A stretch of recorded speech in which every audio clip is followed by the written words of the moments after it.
So again, so we were discussing about this domiciliary care. So there are advantages of domiciliary care. First of all, the delivery will happen in a familiar environment. The chances of cross infections are very low, and the mother is able to keep an eye both on the child as well as the household responsibilities. So these are the advantages of a domiciliary care. However, there are certain disadvantages of domiciliary care as well. So what are these disadvantages? First is, so there would be less of medical supervision. So in case of hospital, the supervision would be far more. And second would be the mother would be focusing both on child and household. So rest period would decrease. So less rest would be available to the mother, and that she may resume her domestic responsibilities in far earlier than what is required, and then her diet may be neglected because it has happened in the home only. So previously, the idea was that the institutional delivery should be there, but right now even domiciliary care is also being focused in India. So that is there. So now next is institutional delivery. So what happens is that approximately the idea for institutional delivery is that approximately 1% deliveries are abnormal deliveries and 4% are difficult deliveries. So these are high risk. So like 5% deliveries, it is a big amount. So then there is a need for institutional delivery. Advantages again that the mother gets in adequate rest, diet is focused on. So that is the idea of institutional delivery. With this, intranatal care comes to an end. So it's mostly, if any question that can be asked would be about the domiciliary care. So what are the advantages and disadvantages and next is postnatal care. So home-based newborn care component and all these components of postnatal care are important. So we'll take up this, and then also breastfeeding. So first of all, after care of the mother and newborn after the delivery happens is called postnatal care. What are the uh, objectives of postnatal care? First is to prevent complications. Prevent complications in the postnatal period. Second part is that so it ensure that rapid restoration of health of the mother. And third is there would be adequate breastfeeding, providing family planning services, and health education. So education would be important. So these are the components of the objectives of postnatal care. Again, we will provide physical counseling, then psychological and social counseling. And what are the minimum recommended postnatal visits? So PNC visits. So more than 3 to 4 are recommended. So here there are two things that we have to take into account. One is the visits by ASHA, and one is visits by multipurpose worker, female, MPW female or ANM. So here, what are the visits recommended here? Would be like if there is again there can be institutional delivery or home delivery. In case of institutional delivery, as it has happened in institution, first would be on 3 days because on the day of delivery the female is there only. So 3 days, a third day, then we have 7 day and 42 days. Remember the why 42 is there, because 42 is the date that is there in the definition of maternal death. If maternal death happens within 42 days of the delivery, then it is counted as grandmother. So 3 days, multiple worker or ANM will visit the home 3742. While in case of home delivery, the one more visit will be there. In the zero on the day of delivery, it would be there. So that is the idea about home and institutional delivery. Then there is one more component, ASHA. So this is home-based newborn care. This question was asked.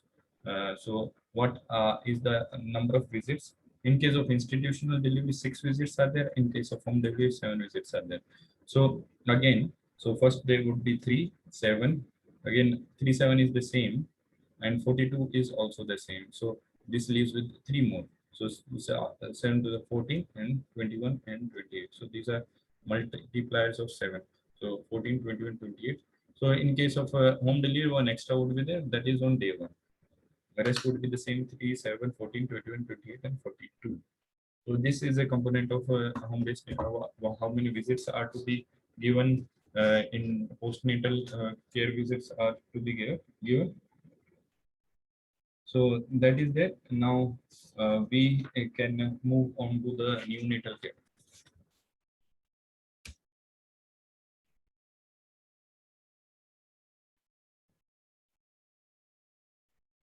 So there is a flow chart of optimum newborn care. So first delivery will happen. If delivery is normal, so we will give regular nursery and then home, and the child will be sent to the home. After delivery, if there is a high risk infant, so if it is with complication, without complication, we will give temporary observation. If it improves, then routine nursing, and then they say, if there is some deterioration, specialized care would be there, and then home again. And with complication, so again specialized care and home. So this is optimal newborn care. So what would be the immediate care that has to be given to the newborn? Immediate care. First would be that clear the airway. We have to clear the airway. Second, we have at 1 minute and 5 minutes, we have to go for Apgar scoring. Remember this clear airway and other aspects like neonatal resuscitation is a separate topic. What are the components of neonatal resuscitation? So this Apgar score is a score which is considered an important aspect, especially in case of low birth weight. So at 1 minute and 5 minutes, it has to be done. So this scoring system is like 0, 1, 2. So there are 5 parameters. First is appearance. That would be this. Then P would be pulse. Pulse would be heart rate. Then grimace. That would be reflexes. Then A for activity, muscle tone, and R would be respiratory. So what are this? If it is blue, it is 0. If it is um, uh, body pink, but extremities blue, 1. And then if it is like all pink, then it would be 2. Pulse would be, if it's absent, 0. If it is below 100, then 1. If it's more than 100, 2. Grimace would be reflexes, no response. Grimace, yeah, crying would get 2 marks. Then uh, next would be activity, muscle tone. If it is flaccid, some flexion of extremities and active movements. Respiratory effort would be absent, slow, and good crying. So all these uh, uh, things would be used, and in order to know that, so total would be 5 3s are 15 score would be there. After scoring would be there. A score below 5 would need prompt action. Um, so more that would be a severe condition would be there in case of this. So that is the second element of immediate care. Third would be care of the code care. So generally it is being recommended that there should be a delay in code cutting. So like it should be approximately 10 ml of extra blood can be derived to the body of a fetus if the cord is cut after the pulsation of the cord, when the cord stops pulsating, then clamping is done. So the cord care, then care of the eyes. So it has to be cleared with sterile wet swabs. So it has to be done one separate swab for each eye, and it has to be done from inner to outer side. Then we have to give this care to the skin, and body temperature has to be maintained, and then breastfeeding. So what is the breastfeeding component? The first milk is called colostrum. Colostrum. So it is very important, and it has to be started within an hour of birth. And there are various advantages of giving colostrum. Uh, it comes till 3 to 6 days, and after 3 to 6 days, regular breast milk happens. So that is about the immediate care that has to be given. Uh,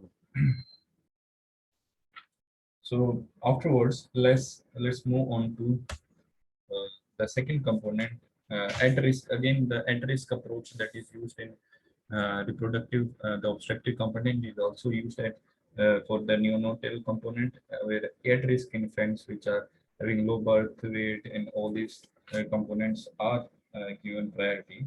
So let's discuss about low birth weight.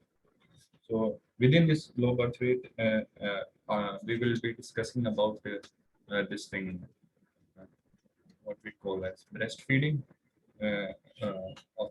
along with this kangaroo mother care, and then we will be focusing on feeding of the infants, how we have to feed them baby friendly hospital initiative. So let's restrict to this second component discussion to the low birth weight discussion only.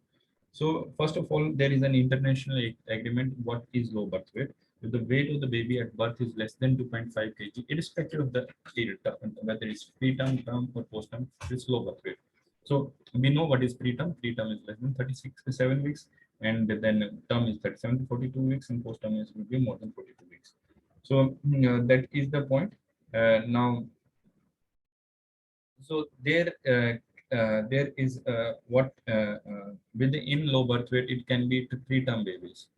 So preterm babies can be they have to be less than 37 weeks in order to be labeled as preterm. So further grading is there, moderate, very preterm, and extreme. So if it is like 32 to 37, moderate, then 28 to 32, then this is a very preterm, and extremely preterm would be less than 28 weeks.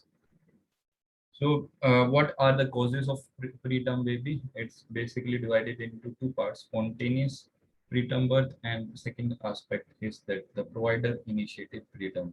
So, provider initiated would be that if there is a medical induction, cesarean birth, and non-medically indicated. So, some obstetric or fetal indication for preterm, inducing the labor, starting the delivery way before because of certain indications. Spontaneous preterm would be if there is an adolescent pregnancy, like age of pregnancy is low and the spacing is less. Second would be there are multiple pregnancies, so small would before time would be there if infection are there. Then if there are some chronic conditions of mother, then nutritional malnutrition is there. Then if there is a lifestyle issue of smoking, then preterm is there. Then psychological issues of the mother, like depression and all this thing, and genetic factors are responsible for this thing. And what are small for date infants? Small for date infants are that they weigh less than 10th percentile of the gestational age they are born with. So the uh, small for gestational age, against it is because of this intrauterine growth retardation. So that is there. So let's tackle the most important component that can be asked is kangaroo mother care for low birth weight babies. Kangaroo mother care.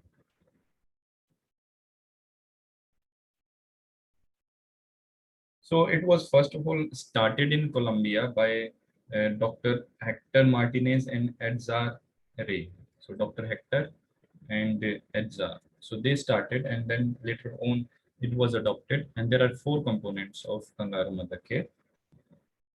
First is there is to skin positioning of the baby on mother's chest. So we know this classical way. So on the mother's chest, the child has to be given skin to skin contact. Second is during breastfeeding there should be adequate nutrition.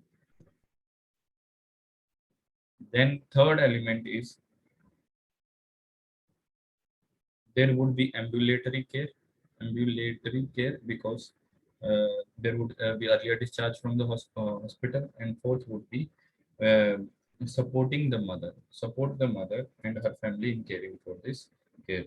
So that is the point that we can say that these are the components of a kangaroo mother care. In case of restricted, what are the indications and when it should not be given? For that, what is the procedure?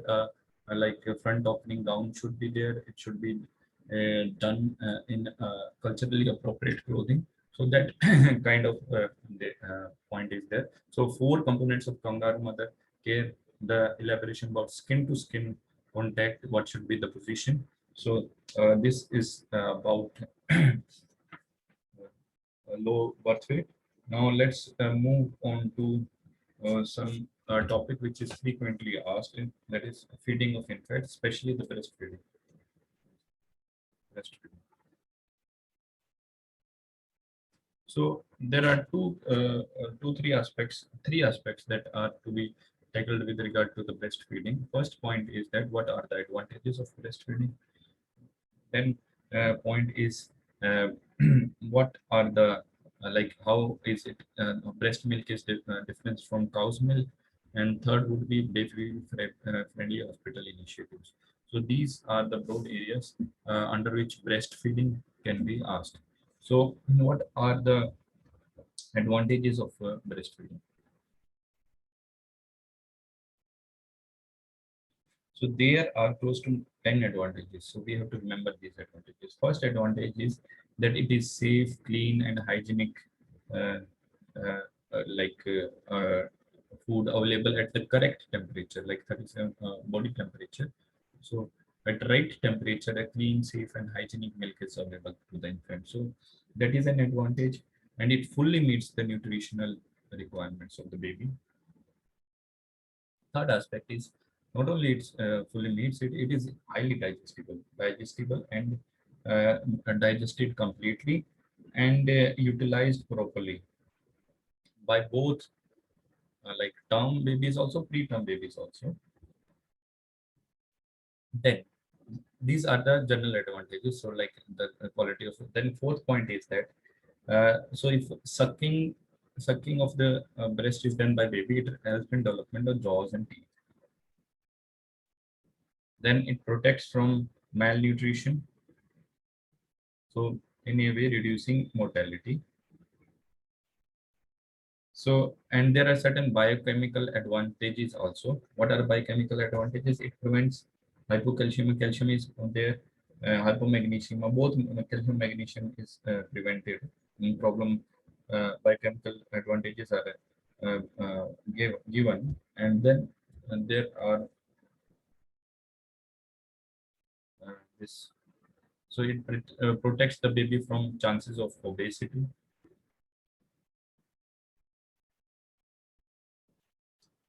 Then it promotes bonding between mother and the baby. Then we have uh,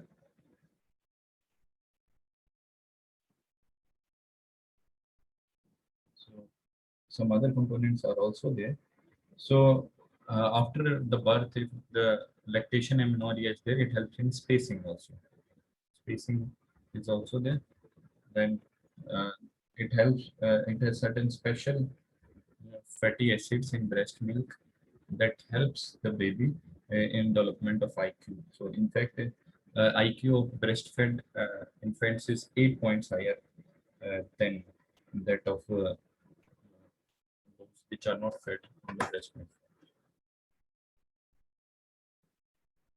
So let's move to the next one. So that is there. So what if breast milk is not there, what we can go for artificial milk. So what are the various artificial milk we can give? Artificial feeding, that is not breast milk. So it is like we can give dried milk or we can give the cow's milk. So what are the principles of artificial feeding? So infant requires on an average 100 kilocal of energy per kg body weight per day. So about 150 ml of milk should be given. Then protein require energy and protein requirement should be there. Then protein requirement is 2 gram per kg body weight. And then uh, so we can say the energy requirements would be 100 kilocal per uh, kg. Protein requirements would be 2 gram per kg. Then carbs would be 10 gram per kg body weight. And fourth would be uh, so this is the nutritional requirements. And fourth would be that uh, after 4 months, so before 4 months, diluted milk should have to be given. Like after 4 months, undiluted boiled milk, which is cooled, can be given. So after 4 months, undiluted milk has to be given. And the fifth is that is to be done in frequent intervals, 60 times, 8 times a day, and in case of older babies, 5 times a day. And during illnesses, the calorie has to be increased. Calorie intake has to be increased. So these are the broad principles. So uh, out of dried milk and cow's milk, which one is safer? Dried milk is safer because it is made in under very hygienic environment. Cow's milk may have infection associated with it. So let's now comes to cow's milk. So first element is, should it be diluted or not? In first 2 months, the WHO recommend it should be diluted. Because why it should be diluted? Because if it's not diluted, there is a high solute load on neonatal kidneys, which can have problems. So that is there.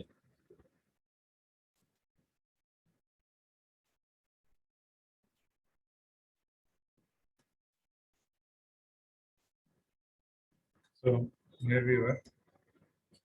So we have to give breast milk, and then artificial feeding we are discussing. The dried milk can be given or the cow's milk can be given. So now we should know what is the difference between the cow's milk and we can make a table human milk and the cow's milk. The difference is green and brown, something like that. What are the differences between this? First would be, there are certain things which are higher in human milk and certain higher in cow's milk. So what is higher in there? Proteins are more in cow's milk. Remember this. The proteins are more is in cow's milk. In fact, 3 times of human milk proteins are there. But the point is that we this in case of human milk, we are having more of cysteine.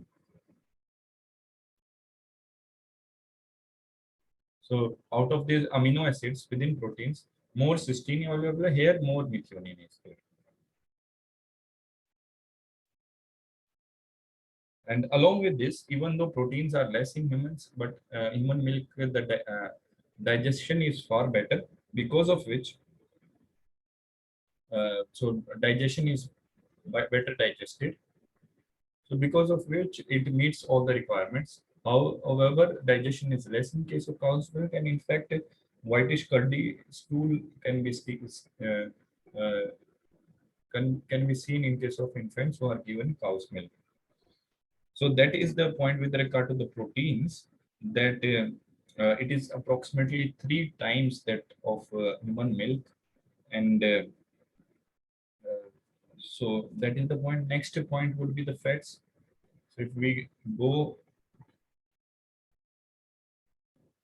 by the fat, we will say ki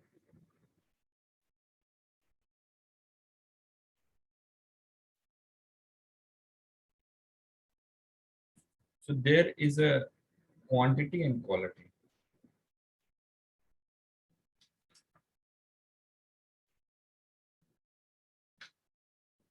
So in with regard to the fats, even though overall the fats are more in cow's milk, but with regard to the quantity,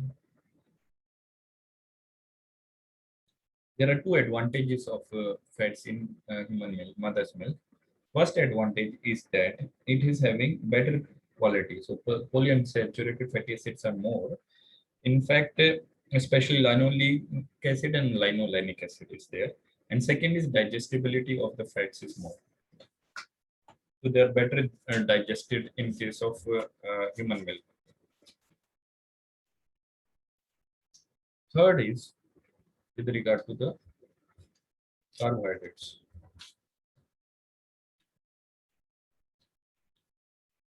So as we know, like fats is the done. So energy, if you will say, energy is more in case of like third element.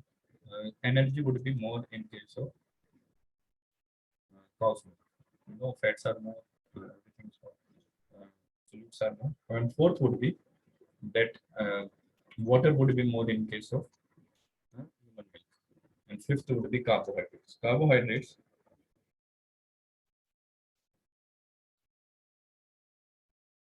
human milk has more of lactose. You remember this, right? Lactose is more in human milk.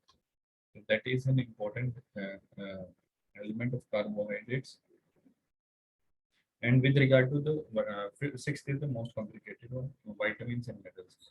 So how we have to remember is that first of all, in vitamins, vitamin A and C are uh, uh, more in human milk.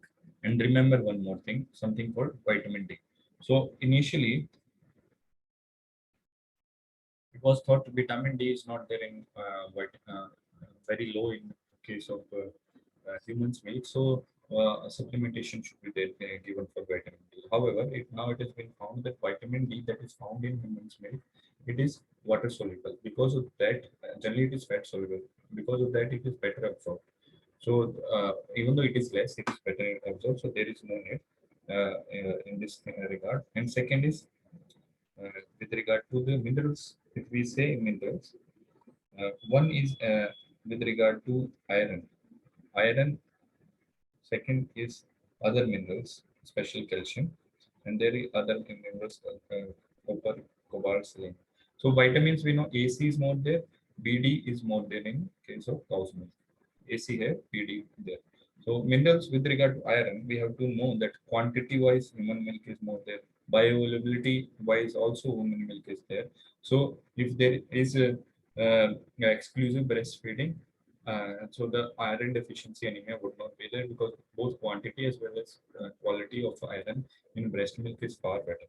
With regard to the calcium, it is lesser in quantity but higher in bioavailability. So calcium also is sufficiently available in mother's milk.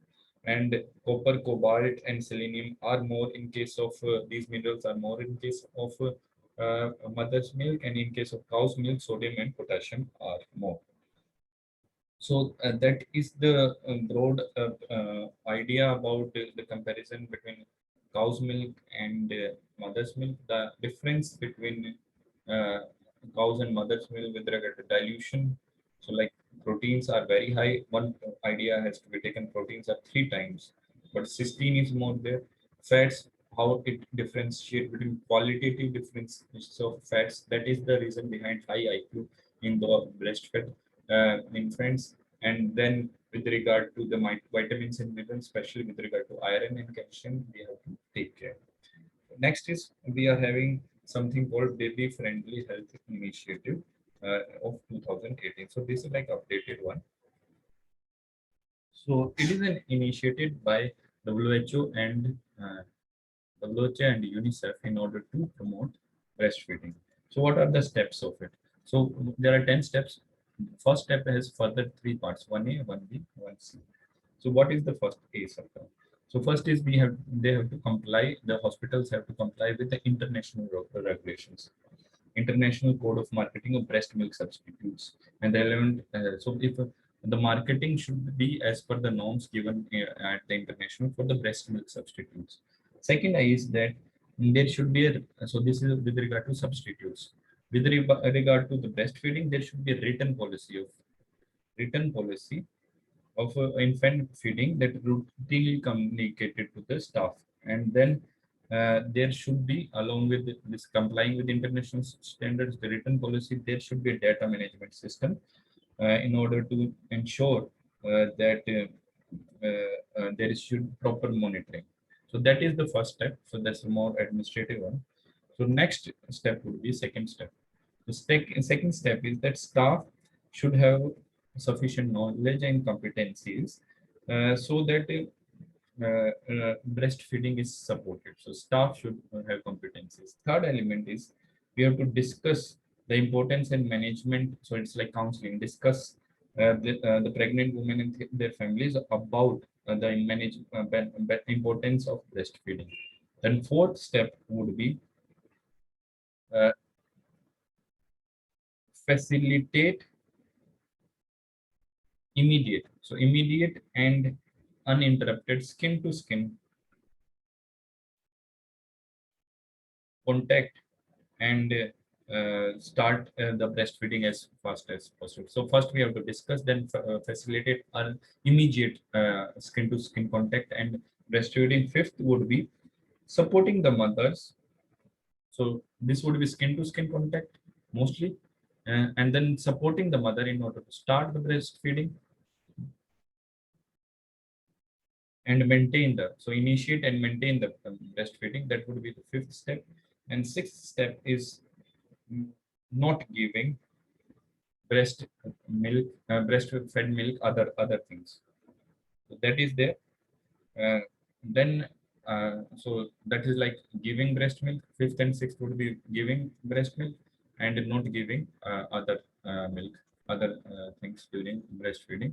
And seventh would be there should be enable rooming in where mother and their child is there in the same room for 24 hours a day, so like continuously.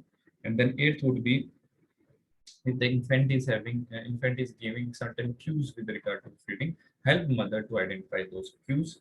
Ninth would be counsel the mother or use and risk of what are the risks of this bottle feeding and all this thing.